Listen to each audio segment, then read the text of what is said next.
ქართული ოცნების მიერ მომზადებული საჩივარი და გამართული სასამართლო პროცესები პოლიტიკური შეფასებების თემაა. ყველა დემოკრატიულ ქვეყანაში გამოხატვის და თავისუფლება სარგებლობს განსაკუთრებული სამართლებრივი დაცვის რეჟიმით. ის, რასაც აკეთებს ქართული ოცნება, ამ თავისი შემზღუდველი დრაკონული კანონებით და მისი სრულიად თვითნებური და შერჩევითი აღსრულებით ემსახურება ამ ქვეყანაში თავისუფალი სიტყვის და თავისუფალი სივრცის ჩახშობას, სრულად მოსპობას. მთელი ეს გადაწყვეტილება და ეს სარჩელები ხარ, რომელიც ჟურნალისტების, საქართველოს მოქალაქეების წინააღმდეგ შეიტანეს ეგრეთ წოდებულმა საქართველოს პარლამენტის წევრებმა მთლიანად არის არაკონსტიტუციური, რადგან მთლიანად ეწინააღმდეგება გამოხატვის თავისუფლებას. და უნდა იცოდეს ქართულმა ოცნებამ, რაც უფრო მეც აკრძალავს, მით უფრო მეტ წინააღმდეგობას მიიღებს, მით უფრო მეტი ადამიანი დაუძახებს მონას და უფრო მეტიც. რამდენ ადამიანსაც არ უნდა შეუტანოს სასამართლოში. საქართველოს ისტორია დაარქმევს მათ ზუსტად ამ სახელს რუსული რეჟიმის მონებს. ამ ხელისუფლებას გასაგებია აქვს ბერკეტები და სწორედ ამ ბერკეტები ძალადობენ ჩვენს მოქალაქეებზე. სხვა ნაირად ეს ვერ შეფასდება თუ არა საქართველოს კონსტიტუციის მორიგი ღალატი. რომ ამ კონსტიტუციით ჩვენ უნდა გვახსოვდეს, რომ გათვალისწინებულია სიტყვისა და აზრის გამოხატვის თავისუფლება.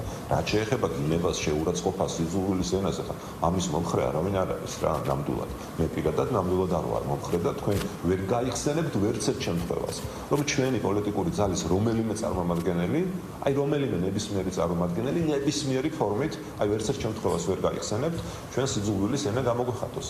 მაგრამ ეს არ ნიშნავს იმას, რომ სხვა ადამიანებს ოცნებამ შეუზღუდოს აზრის გამოხატვის საშუალება. არც იმას ნიშნავს, რომ ოცნებას ყველაფერი ეპატიოს. ეს ზიზღის კამპანია არის დაფინანსებული, ამას არც უარყოფენ და შესაბამისად ბუნებრივია, რომ ამას ნებისმიერი სახელმწიფო შეებრძოლება, ისევე როგორც სხვა ქვეყნებში.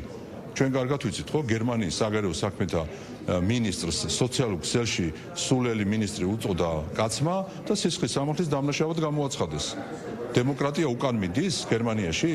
ან ნებისმიერ სხვა ქვეყანაში, საფრანგეთში, იტალიაში, ყველგან არის სოციალურ ქსელებში შეურაცხყოფისთვის სისხლის სამართლებრივი პასუხისმგებლობა და რა საქართველოს მოადგენენ ხოლმე გადახედონ ევროპულ ქვეყნებს და ამის მერე ილაპარაკონ საქართველოს. გარედან მოხვეული და გარედან ასე თქვა დაკვეთილი ეს ფსევდოლიბერალური ფაშიზმი საქართველოში უნდა დასრულდეს და მე შევახსენებ ჩვენ საზოგადოებას, რომ ზუსტად ანალოგიური ტიპის კანონი მოქმედებს ისეთ წამყვან ქვეყნებში, როგორც არის ბრიტანეთი, გერმანია, საფრანგეთი და ასე შემდეგ. კრიტიკა რა თქმა უნდა ჩვენთვის მისაღებია და ეს არის ჩვეულებრივი ჯანსაღი პროცესი, დემოკრატიის ნაწილი არის ეს ყველაფერი, მაგრამ როდესაც უკვე კრიტიკა გადადის ისეთ ტიპის შეურაცხყოფებში, რასაც ჩვენ ხედავთ პირდაპირ ეთერში ვუყურებთ Facebook გვერდებზე და აქ უკვე პოლიტიკოსებზე არ არის მხოლოდ ეს ზიზღის კამპანია მიმართული, აქ უკვე ოჯახის წევრებზეც გადმოდიან, რა თქმა უნდა, ეს არის დასჯადი. სხვაგანო მიუღებელი არის სიძულვილი, ჩვენთან მხარს უჭერენ სიძულვილს.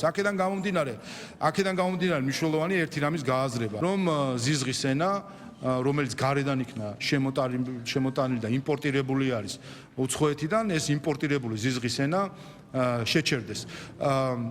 მეორე მხრივ ეს ადამიანები, ვის წინააღმდეგაც არის საჩივრები, ეს ადამიანები არიან მხოლოდ ინსტრუმენტები და შემსრულებელი. სინამდვილეში ეს არის ერთიანი კამპანია, რომელიც გარედან არის დაფინანსებული და შემოტანილი, ამიტომ მოპასუხეები არა ეს ინსტრუმენტები არიან, რომლებიც სოციქსელში თავის ბოლობას ამთხოვენ, არამედ მოპასუხე არიან ის დონორები, მოპასუხეები არიან ის ელჩები, რომლებიც ახალისებენ, მხარს უჭერენ და აფინანსებენ ამ სიძულვილის კამპანიას.